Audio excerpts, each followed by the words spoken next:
ကိုရဲလွင်ကိုသားထွေးတို့ဦးစီးဆောင်ရွက်တဲ့လွတ်လပ်ငြိမ်းချမ်းပန်းရဲ့လမ်းလူမှုကွန်ရက်အဖွဲ့ဟာ AR တိုင်းရေပင်သင်းပြည်သူတွေကိုကူညီထောက်ပံ့ဖို့ရန်ကုန်မြို့ကနေစက်တင်ဘာလ4ရက်နေ့ည7:00 နာရီကစတင်ထွက်ခွာခဲ့ကြပါတယ်။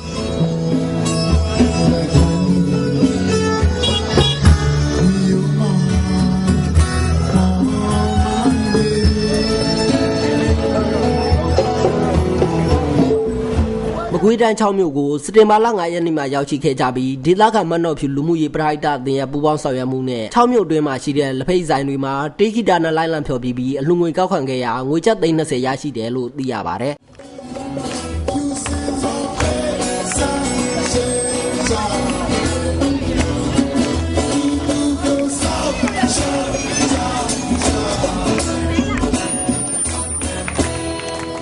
ပန်းရလန်လူမှုကွန်ရက်အဖွဲ့ဟာစက်တင်ဘာလ9ရက်နေ့ကနေ10ရက်နေ့အထိမကွေးတိုင်းအတွင်းလိုက်လံဖျော်ဖြေခဲ့ရာစုစုပေါင်းလူငွေကျပ်84သိန်းကိုကောက်ခံရရှိခဲ့တယ်လို့သိရပါတယ်။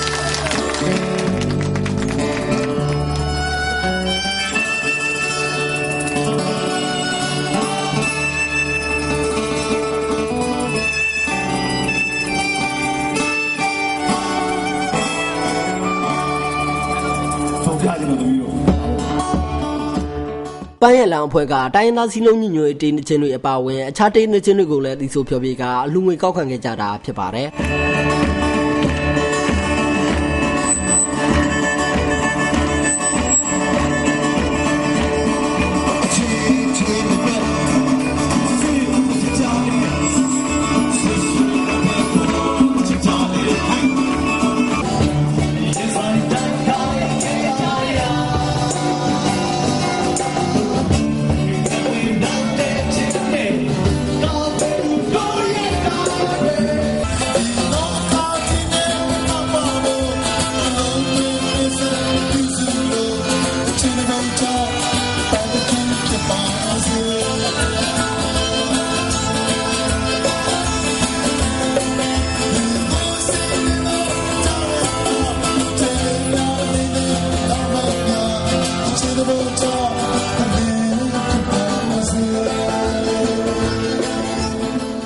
အခုလိုဖျော်ဖြေပွဲအတွင်းအာဏာပိုင်တွေဘက်ကနောက်ကလိုက်သတင်းယူတာမျိုးဖိအားပေးတာမျိုးတွေလုပ်တဲ့အပြင်ကောက်ခံရရှိတဲ့အလှူငွေတွေကိုပါမကွေးတိုင်းဒေသကြီးဝန်ကြီးချုပ်အမိန့်ရဆိုပြီးခရိုင်အုပ်ချုပ်ရေးမှူးနဲ့မြို့နယ်အုပ်ချုပ်ရေးမှူးတို့ကလာရောက်သိမ်းဆည်းဖို့ကြိုးပမ်းတာကိုပါခံခဲ့ရတယ်လို့သိရပါတယ်။အတိပေးတားမြစ်တီကိုသိရှိနားလေသဘောပေါက်ပါကြောင်းဟုတ်တယ်လက်မှတ်ရေးထိုးကြပါသည်တဲ့။ UN ကောင်းဆောင်နဲ့ဒီကတောင်းတာကျွန်တော်တို့မထိုးနိုင်ဘူး